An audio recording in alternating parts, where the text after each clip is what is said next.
Media మిత్రులకు అదేవిధంగా 50 మంది తెలంగాణ ప్రజలకు మరి ముఖ్యంగా విద్యార్థి నిరుద్యోగులకు అందరికీ కూడా పేరు పేరున హృదయపూర్వకంగా నమస్కారం. 24 జూలై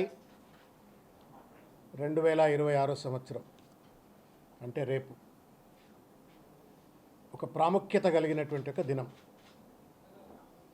మా ప్రియతమ నాయకుడు భారత రాష్ట్ర సమితి కార్యనిర్వాహక అధ్యక్షులైనటువంటి శ్రీ కల్వకుంట్ల తారక రామారావు గారి 50వ జన్మదినోత్సవం. దీన్ని పురస్కరించుకొని తెలంగాణ వ్యాప్తంగా ఉన్నటువంటి ఒక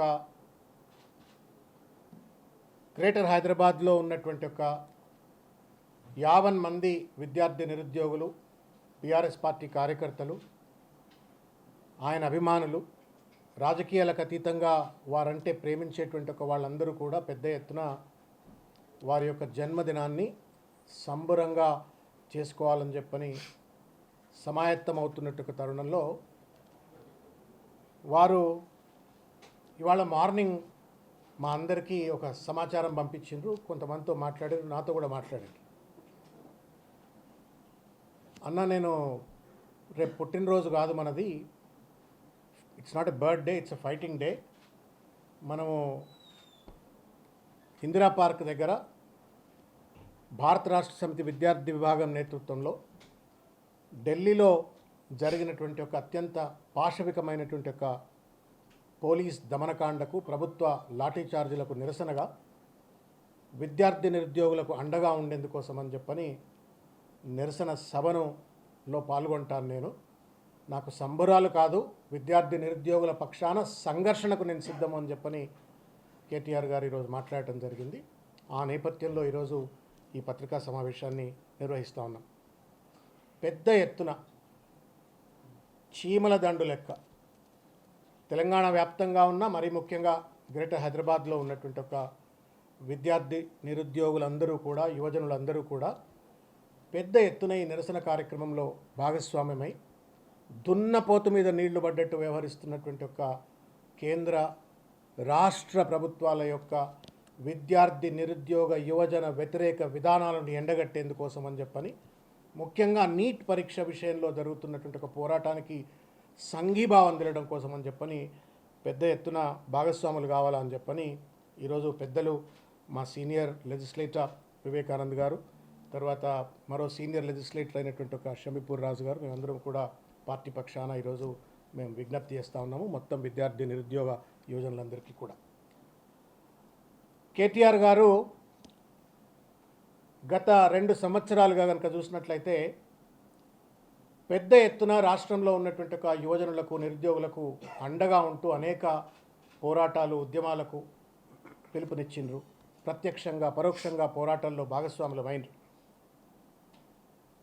మన్ననే షంబిపూరు రాజు గారు, తర్వాత మా ఎల్బీ నగర్ శాసనసభ్యులైన సుధీర్ రెడ్డి గారి, వీరందరి యొక్క నేతృత్వంలో జరిగినటువంటి ఒక యువ సంగ్రామ సభలో విద్యార్థి నిరుద్యోగుల ఆక్రోశం ఎట్లా ఉందో మనందరం చూసినాం. దానికి నాయకత్వం వహించిన కేటీఆర్ గారి యొక్క సంఘీభావ ఒత్తిడి ప్రభుత్వం పైన ఏ రకంగా ఉందో కూడా చూసినాం. దాని కొనసాగింపుగా రేపు నిరసన దీక్ష చేయబోతూ ఉన్నారు. వాస్తవానికి ఏంటంటే జీవో 29 విషయంలో కానీ, గ్రూప్ 1 పరీక్ష నిర్వహించిన తీరు విషయంలో కానీ, లేకపోతే డిఎస్సి పరీక్షల వివాదానికి సంబంధించిన విషయంలో కానీ, కానిస్టేబుల్ రిక్రూట్మెంట్ సంబంధించిన జీవో 46 విషయంలో కానీ, మొన్నటికి మొన్న 15,000 ఉద్యోగాలు ఖాళీలుంటే 5,000 ఉద్యోగాలు వేసి బెల్లం వేయకుండా బూరెలు వేసినట్టుగా ఈ ప్రభుత్వం చేసినటువంటి ఒక చిల్లర డ్రామాను ఎత్తి చూపడంలో కేటీఆర్ గారి యొక్క నేతృత్వంలో విద్యార్థి నిరుద్యోగులకు అండగా పెద్ద ఎత్తున బీఆర్ఎస్ పార్టీ నేతృత్వంలో, బీఆర్ఎస్ నేతృత్వంలో ఉద్యమాలు జరిగినాయి. దాని కొనసాగింపుగా రేపు నీట్కు మద్దతుగా, నీట్ పోరాటానికి మద్దతుగా, కేంద్ర ప్రభుత్వానికి వ్యతిరేకంగా రేపు నిరసన దీక్షలో భాగస్వాములు అవుతున్నారు. ఇల్లు కాల్చి ఒక ఆయన ఏడుస్తుంటే సుట్టగాల్చుకుంటా నిప్పుందా అన్నట్టుగా ఉంది రాష్ట్ర ప్రభుత్వం తీరు. నిన్న రాష్ట్ర ప్రభుత్వానికి సంబంధించిన మంత్రులందరూ కూడా డ్రామాలో మేమేమైనా తక్కువ తిన్నామా అన్నట్టుగా హంతకులే సంతాప సభలు పెట్టినట్టుగా నిన్న నిరసన దీక్షలు రాజ్భవన్ దగ్గర అక్కడ ఇక్కడ నిరసన దీక్షలు చేసి అరెస్ట్ అయిన ఒక విషయాన్ని కూడా చూసినాం. నేను సూటిగా అడుగుతా ఉన్నాను, రేవంత్ రెడ్డి గారి నుండి మొదలుకొని మంత్రులు కావచ్చు, లేకపోతే ఈ డ్రామాలో భాగస్వాములైనటువంటి పెద్దలు ఎవరైతే ప్రభుత్వ పెద్దలు ఉన్నారో, గురువింద సామెత అనేది మీకు తెలుసా? మీ కింద ఉన్నటువంటి ఒక నలుపు మీకేమైనా కనబడుతుందా, కనబడతలేదా? మీకు నీట్ పరీక్షకు సంబంధించి నిరసన తెలిపేటువంటి ఒక నైతికత మీకుందా అని చెప్పని నేను ఇవాళ సూటిగా మేము పార్టీ పక్షాన మేము ప్రశ్నిస్తూ ఉన్నాం. నేను కొన్ని విషయాలు గ్రూప్ 1కి సంబంధించిన విషయాన్ని, తర్వాత నీట్ పరీక్షకు సంబంధించిన విషయాన్ని కనుక చూసినట్టయితే మోర్ ఆర్ లెస్ రెండు కూడా సిమిలర్ కాంటెక్స్లో ఉంటాయి. మీడియా మిత్రులు లోతుగా గమనించిందో గమనించలేదో నాకు తెలియదు, కానీ దయచేసి గమనించాలని చెప్పని నేను విజ్ఞప్తి చేస్తూ ఉన్నాను. నీట్ యూజీ పేపర్ లీక్ ఎంతటి నేరమో, టీజీపీఎస్సీ గ్రూప్ 1 ఫలితాల తారుమారు జీవో 29 ద్వారా కానీ, లేకపోతే మెయిన్ పరీక్ష నిర్వహణ తీరులో కానీ రెండు కూడా సమానమైన ద్రోహమే. ఒకవేళ ధర్మేంద్ర ప్రధాన్ ఎట్టి పరిస్థితుల్లో నేరస్తుడే దీంట్లో, అదేవిధంగా రేవంత్ రెడ్డి గారి నేతృత్వంలో పనిచేస్తున్నటువంటి ఒక టీజీపీఎస్సీ ఇన్ని అక్రమాలకు పాల్పడితే ఆయన కూడా, ఆయన క్యాబినెట్ కూడా, because collective responsibility is all about the council of ministers, కాబట్టి వాళ్ళ కౌన్సిల్ ఆఫ్ మినిస్టర్స్ కూడా ఈక్వల్లీ రెస్పాన్సిబుల్. కేంద్రంలో నీట్ బాధితుల కోసం రాజీనామాలు కోరినటువంటి రాహుల్ గాంధీ గారు సొంత రాష్ట్రంలో లక్షలాది మంది యువతను మోసం చేస్తున్నటువంటి ఒక ముఖ్యమంత్రి గారిని కానీ, లేకపోతే ఆయన కౌన్సిల్ ఆఫ్ మినిస్టర్స్ బాధ్యులైన వాళ్ళను రాజీనామాలు ఎందుకు కోరడు అని చెప్పని కూడా అడుగుతూ ఉన్నాం. మేము రేపు డిమాండ్ చేస్తూ ఉన్నాం.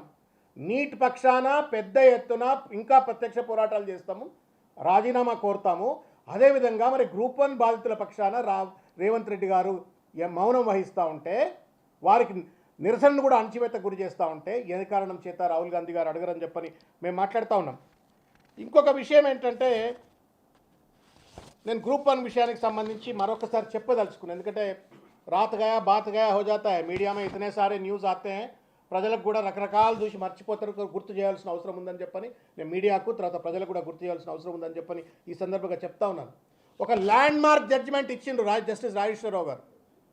గ్రూప్ 1లో జరిగినటువంటి అవకతవకలకు సంబంధించి ముఖం బలగొట్టినట్టుగా, నగ్నంగా ఈ ప్రభుత్వాన్ని నిలబెట్టేటట్లుగా ఒక ల్యాండ్ మార్క్ హిస్టారికల్ జడ్జిమెంట్ ఇచ్చిండ్రు.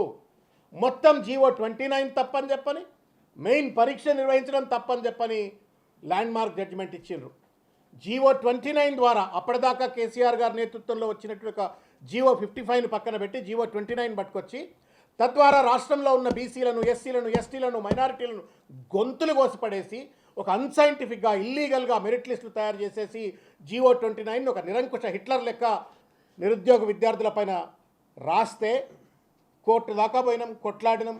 కోర్టులో ఇవాళకి కూడా సుప్రీంకోర్టులో కేసు పెండింగ్లో ఉన్నటువంటి ఒక విషయాన్ని గుర్తు చేస్తూ, తదనంతరం జీవో 29లో తప్పు చేసినాడు, గ్రూప్ 1 నిర్వహణలో తప్పు చేసినాడు అని చెప్పని పేరా 369 పేజ్ 182లో కోర్టు చెప్తుంది. The commission while conducting the group 1 main examination had not maintain transparency, పారదర్శకత లేదు, ఇంటిగ్రిటీ లేదు, acted in a bias manner and deviated their own rules అని చెప్పని చెప్తుంది. పేజ్ 370లో మళ్ళా జడ్జిమెంట్లో చెప్తాడు, పేరా 370లో, due to the commission's negligence and inefficiency the affected individuals are the unemployed youth of Telangana state, commission failed in both procedural aspects and then evaluation methods which is impermissible అని చెప్పని ముఖం బలగొట్టినట్టుగా high court single bench ధర్మాసనం తీర్పునిస్తుంది. ఇంకొకటి, although there have been 2 instances of cancellation of group 1 examination, the commission has not learnt from its previous experience అని చెప్తూ స్పష్టంగా ఈ మొత్తం గ్రూప్ 1 నిర్వహణలో ప్రొసీజరల్ ల్యాప్సెస్ ఉన్నాయి, తర్వాత మాల్ ప్రాక్టీసెస్ ఉన్నాయని చెప్పిన తర్వాత సిగ్గు ఎగ్గు ఉన్న ప్రభుత్వం ఏం చేయాలా? ఒక సింగిల్ బెంచ్ చెప్పిన తర్వాత పెద్ద పెద్ద అడ్వకేట్లను పట్టుకొచ్చినాడు. ఢిల్లీలో ఉన్న పెద్ద పెద్ద అడ్వకేట్లందరినీ పట్టుకొచ్చి దాన్ని హైకోర్టులో ఏం చేసిండు పెద్ద మనిషి. హైకోర్టును తప్పుదోవ పట్టించిండు, సుప్రీంకోర్టును తప్పుదోవ పట్టించిండు. గ్రూప్ 1 పరీక్ష మాల్ ప్రాక్టీస్ పద్ధతిలో కండక్ట్ చేసేసి విద్యార్థి నిరుద్యోగుల జీవితాలతో చెలగాటమాడిండు. పాపం పిల్లలు రోడ్ల మీదకి వచ్చి అనేకసార్లు దీక్షలు చేసిండ్రు, ధర్నాలు చేసిండ్రు, గొడ్లను కొట్టినట్టు కొట్టిండ్రు. ఇవాళ ఢిల్లీలో ఏ రకంగానైతే జంతర్ మంతర్ దగ్గర టియర్ గ్యాస్ వేసి ఏ రకంగానైతే దాడి చేసిండ్రో అదే పరిణామంలో, అంతకంటే ఎక్కువ పరిణామంలో గొడ్లను కొట్టినట్టు విద్యార్థి నిరుద్యోగులను అశోక్ నగర్లో కొట్టిండ్రు. నయవంచన, దగ, మోసం. ఇదే రాహుల్ గాంధీ గారు 2023 ఎన్నికల సందర్భంలో రేవంత్ రెడ్డి పై తగుదనమ్మా అని చెప్పి అక్కడ కూర్చొని వాగ్దానం చేసి వాళ్ళు ఏదో నేరస్తులైనట్టు, దోపిడిదారులైనట్టు, దొంగలైనట్టు వాళ్ళపైన ఇష్టం వచ్చినట్టు దాడి చేసిర్రు. నేను అడుగుతా ఉన్నాను, ఢిల్లీలో లాఠీ చార్జ్కి ఒక న్యాయం ఎందుకు, హైదరాబాద్లో లాఠీ చార్జ్కి ఇంకొక న్యాయం ఎందుకు? రేవంత్ రెడ్డి గారు, రాహుల్ గాంధీ గారు ఈ ప్రభుత్వం సమాధానం చెప్పాలని కోరుతా ఉన్నాను. ఏ ముఖం పెట్టుకొని రేవంత్ రెడ్డి నీట్ బాధితుల పక్షాన మాట్లాడుతూ ఉండో అర్థం కానట్టు ఒక విషయం. మొత్తం మీద గ్రూప్ 1 పరీక్ష మీద మేము నెత్తి మీద నోరు పెట్టుకొని బీఆర్ఎస్ పార్టీ మొత్తుకుంది. ఒక జ్యుడిషియల్ ఎంక్వైరీ జరగాల. వ్యాపం కంటే కూడా పెద్ద, మధ్యప్రదేశ్లో జరిగిన వ్యాపం కంటే కూడా పెద్ద కుంభకోణం ఇది, దీనిపైన ఒక విచారణ జరగాలని చెప్పనంటే దున్నపోత మీద నీళ్లు పడ్డట్టుగా దీన్ని పక్కన పెట్టేసి పరీక్ష నిర్వహించి ఫలితాలు ప్రకటించి తానేదో గొప్పతనం చేసినా అని చెప్పని జబ్బలు దరుచుకున్న రేవంత్ రెడ్డి గారు ఇవాళ నీట్ బాధితుల పక్షాన నిన్న దీక్షల డ్రామా చేసినారు. నేను అడుగుతా ఉన్నాను, అక్కడ దెబ్బలు తిన్న విద్యార్థులు పాపం నానా ఇబ్బందులకు గురైనారు. వాటర్ క్యానన్స్, టియర్ గ్యాస్, లాఠీలు ఇంత దుర్మార్గంగా దాడి చేసిండ్రు. అంతే పరిణామంలో హోంమంత్రి గారు రేవంత్ రెడ్డి ఇక్కడ చేసినాడు కదా. నేను అడుగుతాను, ధర్మేంద్ర ప్రధాన్ ఎట్టి పరిస్థితులు రాజీనామా చేయాలా? We will fight till the last breath to see that Dharmendra Pradhan is resign. But at the same time we are questioning Revanth Reddy. ఏం ముఖం పెట్టుకొని నువ్వు ఇన్ని దాష్టికాలకు విద్యార్థి నిరుద్యోగుల పక్షాన వాళ్ళ వ్యతిరేకంగా పాల్పడుతూ ఉన్నావు, లాఠీ చార్జీలు చేస్తూ ఉన్నావు, ఇష్టం వచ్చినట్టు గొడ్లను కొట్టినట్టు కొడుతూ ఉన్నావు. న్యాయం చేయండి, జాబ్ క్యాలెండర్ ఏమంటే లాఠీ చూపెడుతున్నావు, నిరుద్యోగ వృత్తి ఏమంటే లాఠీ చూపెడుతున్నావు, 2 లక్షల ఉద్యోగాలు ఏమంటే లాఠీ చూపెడుతున్నావు. నీటి బాధితుల పక్షాన రాహుల్ గాంధీది ఒక డ్రామా, నీదో డ్రామా. ఏందిదంతా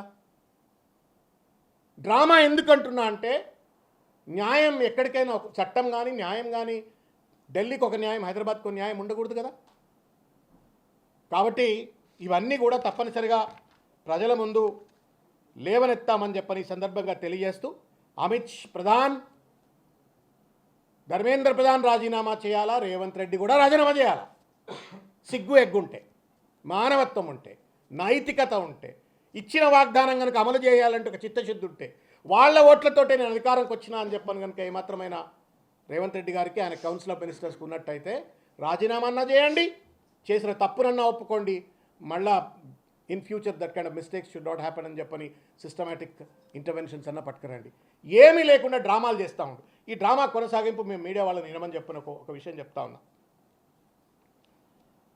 రేవంత్ రెడ్డికి ఆవు కథ ఏదన్నా చెప్పు, కేటీఆర్ గారు కేసీఆర్ గారు చుట్టూ చెప్తాడు. నిన్న ధర్నాలో మాట్లాడిండు, మీరు కూడా అయినుంటారు బహుశా. ఏమంటున్నాడు? నీట్ పరీక్షకు కేసీఆర్ గారికి కేటీఆర్ గారికి సంబంధం అని చెప్పని మాట్లాడుతున్నాడు. ఇక అంతకంటే భావదారిద్ర్యం చిల్లరతనం ఏమైనా ఉంటుందా ఇంకేమైనా? పొద్దున్న లేస్తే బడేబాయ్ చోటేబాయ్ అని చెప్పని నరేంద్ర మోడీతో సత్సంబంధాలు కొనసాగిస్తున్న రేవంత్ రెడ్డి గారు కేటీఆర్ గారు కేసీఆర్ గారు వల్ల నీట్ పరీక్ష లీక్ అయింది అని చెప్పని మాట్లాడుతూ ఉంటే మెదడు ఉండి మాట్లాడుతుండా, మెదడు లేక మాట్లాడుతుండా, మోకాళ్ళలోకి వచ్చిందా, మతి భ్రమించిందా? మోకాలకు బోడిగుండుకు ముడిపెట్టేటువంటి ఒక తత్వాన్ని ఏం పదంతో విమర్శిస్తారో ప్రజలను విమర్శిస్తామని కోరుతున్నా.